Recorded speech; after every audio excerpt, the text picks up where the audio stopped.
রাস্তায় নীরবে নিচের দিকে তাকিয়ে হেঁটে যাচ্ছে শাকিল। আজ তার ভার্সিটির প্রথম দিন।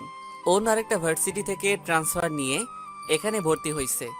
নিচের দিকে তাকিয়ে হাঁটাই হঠাৎ কিছু একটা সাথে লাগে, যার কারণে সে নিচে পড়ে যায়। নিচের দিকে তাকানো থাকায় কিসের সাথে ধাক্কা লাগলো তা দেখতে পারেনি। তাড়াতাড়ি করে উঠে দেখলো একটা মেয়ে নিচে পড়ে আছে।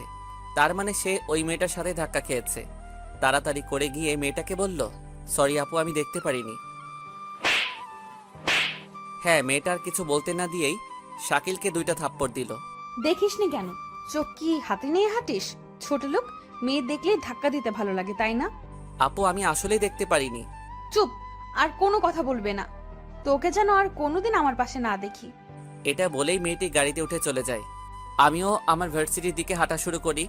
ভার্সিটির ভিতরে ঢুকতে যাব এমন সময় দেখলাম তখনকার মেয়েটা তার বান্ধবীদের সাথে হাসাহাসি করছে। আমাকে দেখে তার মুখটা রাগে লাল হয়ে গেল। আমার কাছে এসে আমাকে কিছু বলতে না দিয়ে হ্যাঁ, আমাকে আবার থাপ্পড় মারলো।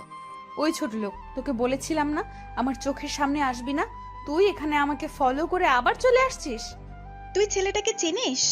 হ্যাঁ, এই খ্যাতটা আমাকে রাস্তায় ইচ্ছা করে ধাক্কা দিয়েছিল, এখন আবার এখানে হাজির হয়েছে। আপু, আপনাকে আমি বলেছিলাম তখন আমি ইচ্ছে করে ধাক্কা দেইনি। চুপ! কোনো কথা বলবি না, তোদের মতো ছোট লোকদের ভালো করে চেনা আছে। ওই, তুই এখানে কি করিস?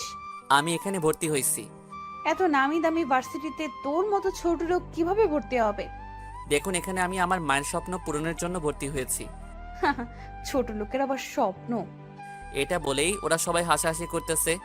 আমার অনেক রাগ উঠলো, কিন্তু কিছু বললাম না, কারণ আমি এখানে ঝামেলা করতে নই, ভালো হয়ে আমার মায়ের স্বপ্ন পূরণের জন্য ভর্তি হয়েছি। মুচকি হেসে ওদের কাছ থেকে চলে আসলাম। আমি ওখান থেকে চলে আসার পর মেয়েটির ফ্রেন্ড বলল, দেখলি ছোট লোকটাকে? এত কথা বলার পরেও ওর কত সাহস, আমাদের সামনে থেকে হেসে চলে গেল। তখন মেয়েটি বলে উঠল, ওর জন্যই আমি রাস্তায় অপমানিত হয়েছি। ওকে তো আমি দেখে নিব, এখন ক্লাসে চল। ওই জায়গা থেকে চলে আসলাম।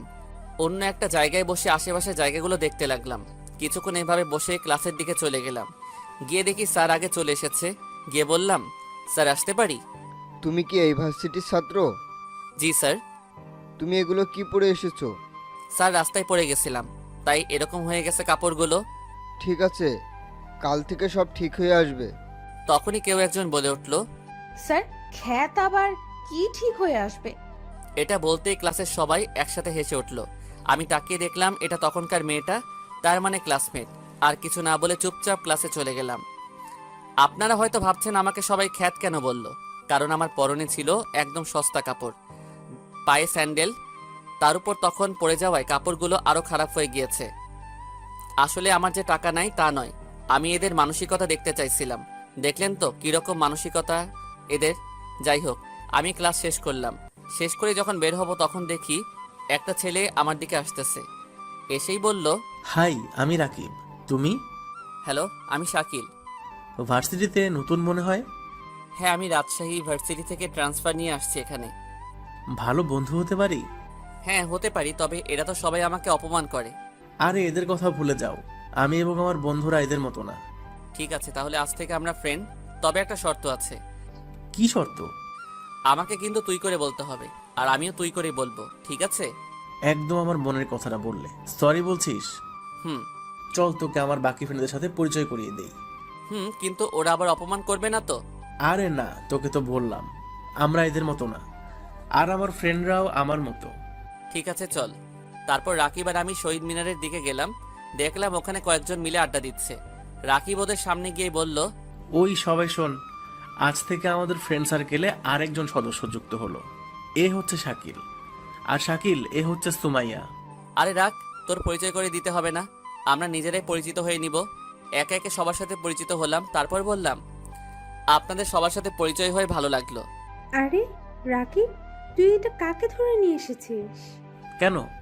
আমি কি কোনো ভুল করলাম আপনাদের সাথে? দেখ দেখ আবার কই, আমরা তোকে ফ্রেন্ড হিসেবে আপন করে নিয়েছি, আর তুই মনে হয় আমাদের এখনো নিতে পারিসনি।